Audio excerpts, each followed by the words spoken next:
Hey everybody, welcome to a brand new chapter of Old Man Brad. Whether you are new to the show or returning for another chapter, thank you so much for giving me a listen. If you love the show, drop me a review over on your favorite podcast app or become a patron, patreon.com/oldmanbrad. In this chapter, bringing you an interview straight from the Fantasia International Film Festival. Right now, I am doing remote coverage of Fantasia. Keep it right here for more reviews. I will have a recap at the end, and follow me over on social media, Instagram, Old Man Brad, or Old Man Brad Pod on TikTok. I'm posting quick reviews over there of everything that I have been watching, so you can follow along to what is going on, what I've been seeing as part of the Fantasia International Film Festival. But for this one, I just watched a movie called Hold the Fort. It was the first one I watched for Fantasia, and I had an interview with the writer and director, William Bagley, two of the stars of the movie, Chris Myers and Levi Burdick, and the producer of the movie, Tim Reis. I'm going to say right up front here that this movie's a blast. You need to watch for Hold the Fort. This is just a fun horror comedy that just hit me in all the right places. But I will give a little bit more about that after the interview. But let's dive into my chat with William Bagley, Chris Myers, Levi Burdick, and Tim Reis. I will talk to you on the other side. Do you know what your HOA is really for? Well, my guest today may know something. Their new film, Hold the Fort, just had its world premiere at the Fantasia International Film Festival. I want to welcome in writer-director William Bagley, 2 stars from the film, Chris Myers and Levi Burdick, and producer, jack of all trades, Tim Reis. How you guys doing today? We're doing fantastic. We're happy to be here. So, you had your world premiere last night for Hold the Fort. How did that go? Oh, man. We sold out. There was a line out the door, which was crazy. The audience was eating it up. It was a blast. It was too much fun, and we're recovering today. Now, with that, was there any moments, you know, this is the first time you've really shown it in front of a big crowd, besides, you know, probably people involved, that you're like a little bit of nerves, like, I hope these jokes hit, I hope the story hits, and such like that? Oh, for sure. Always. Yeah, I mean, and it's funny, too, because some of the jokes, I'm like, that didn't hit. But then I'm like, it's because the joke in front of it hit so hard that they couldn't hear it because they were laughing. You know, no, I mean, it was great. I mean, I think for the most part, I was very pleased. I think all of the jokes that I wanted to landed, and some of them landed harder than I thought. I felt like the emotional moments landed. I felt like the energy in the room was right. There was never a moment of, I'm uncomfortable, I need to leave. I'm very happy to be here and excited to share this experience with everybody. Yeah, I think Fantasia was the perfect crowd to premiere to. From the first meow, when the right, we're in the right spot. And they really did eat it up. It was so fun. I think the last 15 minutes, I got up from my seat and was just kind of looking at people's reactions, and it was really cool to see. It was all smiles. This is our tribe. So it was a great place to premiere. And how did you come up with the idea for Hold the Fort? I mean, I have an HOA where I live, so immediately I was all in and laughing at the jokes because I'm like, this is all true. Like, oh yeah. Well, so I grew up with an HOA in our neighborhood that we had growing up, and we definitely got the letters about our grass and all that sort of stuff. So it's kind of I'll give you a summarized version of the story because the creation of this movie is kind of insane. In my first feature film, there's a scene where the main character is watching the TV, and we needed to put something in the TV, so we shot this really cheesy green screen movie where this character shoots a witch and he says, "Magic can't stop bullets." Yeah. So my buddy Scott Hawkins, after that movie came out, the Murder Podcast came out, he was like, "I want to see that green screen movie. We should make that movie." And I was like, "Well, if you pitch me an idea, like, I'll write some." And he came back with this idea of an HOA versus monsters. And I had just moved into my house at the time. My wife and I just moved in. We just left the city. So I kind of was able to take that HOA idea and from growing up in one, and then the couple moving to the suburbs, and basically just build that into this insane thing that it is now. Yeah, weirdly, it's kind of pro HOA. I didn't realize. Like at the end, you're like, hey, these people aren't that bad. I was like, wait here. I don't know if I'm pro HOA, but the movie might. You know, it a little bit. I mean, they're there for something good, I guess. People have to watch to find out. There we go. Yeah. It's for people being together. Chris and Levi, you worked with William before on the Murder Podcast. What drew you to come back and be like, you know what, we'll do another crazy movie with you?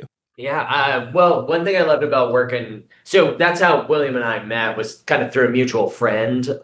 He was looking for someone to play this role of this reporter for the Murder Podcast, and he reached out, and I was like, heck yeah, man, that's great. It was like fall 2020, right? Yeah, it was like very mid-pandemic. Summer, yeah. 2020, crazy. And it was I had such a fun day of shooting. It was incredible. You guys were super fun to work with. The script was really funny. And Chris was exceptional. Showed up for a very small role and blew us all away, and I was like, we gotta work. That's so funny. But it was an incredible experience, and everyone was super nice. And I was like, this is the magic of filmmaking, right? It's like a cast and crew that not only are we making something that hopefully turns out good, but like we have fun doing it, you know? And it was a blast to work on. And then I got to see the final product, and it was even better than I could ever have hoped for. Like, William was able to take what was a very tiny budget and make a movie that like looked like it cost 10 times what it actually did. Knowing that he was able to take a pretty high concept thing and in a very scrappy means and produce something that looked super legit. And then he came to me in the beginning of 2023 and was like, hey, so I have this idea for a film. Do you want to be in it? And I was like, yes. I like had not even read a script. I was just like, yes, of course I want to work with you, man. It was super fun. You're a great director and writer. And I know it'll be a fun experience. And I can confirm that it was. It was an incredible, how many days did we shoot? 23 days total. 23. And there was not a single bad day on that set. And then to watch him with this film as well, take all these disparate pieces and some really talented creatives behind the scene and create a film that, again, you know, the budget wasn't particularly high, but it still looks 10 times what it was. Yeah, I know this is a technical Thanks to the producer. Technical term, but the budget was shit, and but made something that like does look like it cost literally looked like $1 million.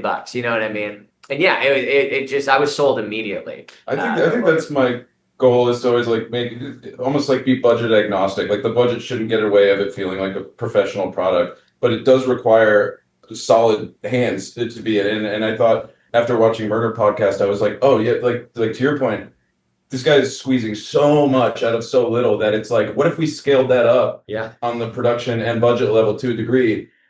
How much better? And it was like, it's just like parabolic, like the way that you work. So I can't wait to see what happens when William gets a real budget. It's gonna be so crazy. He's really able to squeeze so much out of it. And I think as a producer and production team, like that's what I want. Thank you. And I can just second all those. As I worked with William over 10 years ago, and it was a lot of the same thing. We worked together on a small little short film, kind of a goofball project in Atlanta. But right away, I saw what he could do. You know, when I would watch the playbacks, I saw that he made something that looked like a big budget film out of a little short film, you know, kind of a throwaway project.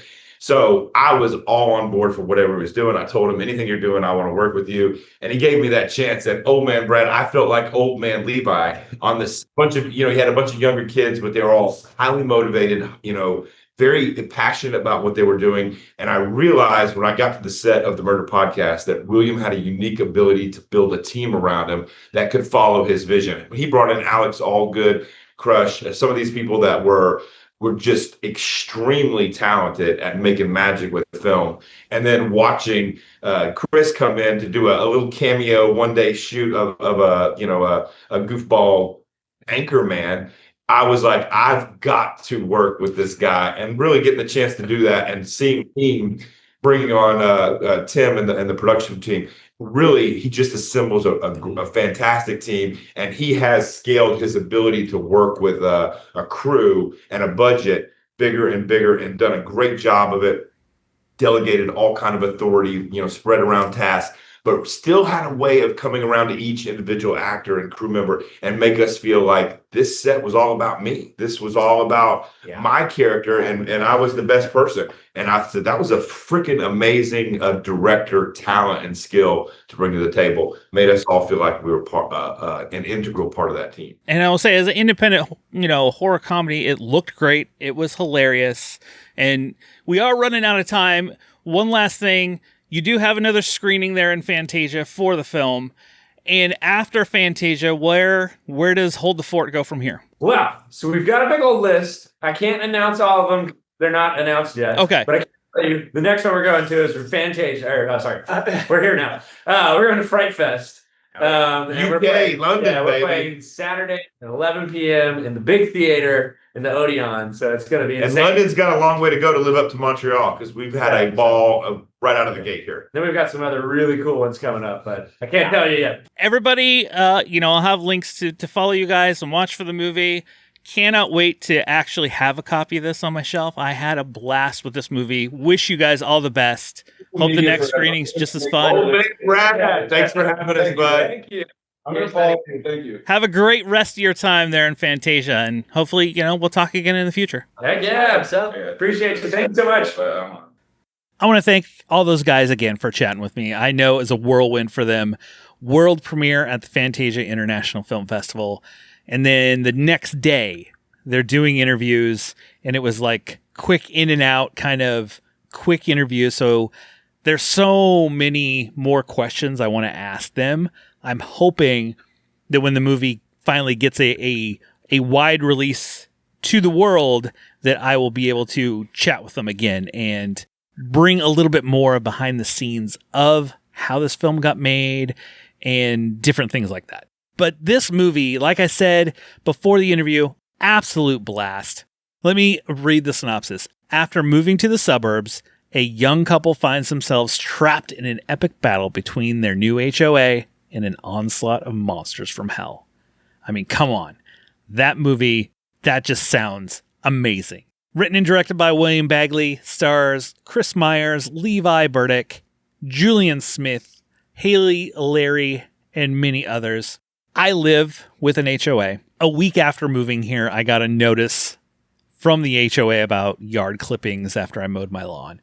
And there's been a few other things that we've kind of been at odds with the HOA about, as far as mostly yard work. And when I first saw the trailer for this, I was like, what? An HOA horror comedy? I'm fully in. Let's go. This looks hilarious. So many of the HOA jokes land perfectly because they're true, man. They're so true. And then you add kind of this gateway to hell and these monsters coming out that they have to fight on this night. And it's different waves, different creatures. So funny. I know I was talking to Gerald over at the Ward's Garage. He just watched it. And he's like, I haven't laughed for 70 minutes straight in a long time.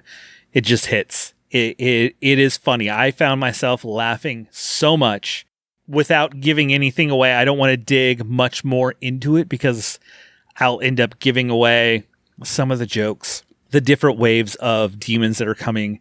That they're so funny. I know they said it in the interview. I said it in a review. Magic can't stop bullets.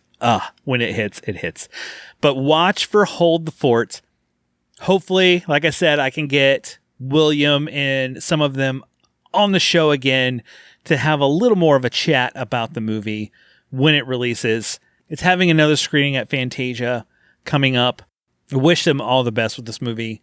Go, put it on a list. Put it on your Letterboxd watch list so you can wait and get that notification when it comes out, because this movie is fully worth it. I watched William's other film that he did called The Murder Podcast this week because I watched this one. I was like, this is funny. I need to see his other film. And a movie about podcasts can be a little iffy sometimes because it's not done right. This movie, he did it right. All the jokes were complaints that I have about how podcasts are portrayed in films, and it's hilarious. There's a couple characters in it that are just so funny. But yes, watch for Hold the Fort. Go check out the Murder Podcast. Hopefully I can get them on the show at a later date. Watch for that. That will do it for this chapter of Old Man Brad. Just make sure you subscribe and you'll never miss any of my other Fantasia episodes that are planned. I have a couple other interviews in the works to bring you. Follow me over on Instagram. Just search for Old Man Brad. Over on TikTok, Old Man Brad Pod.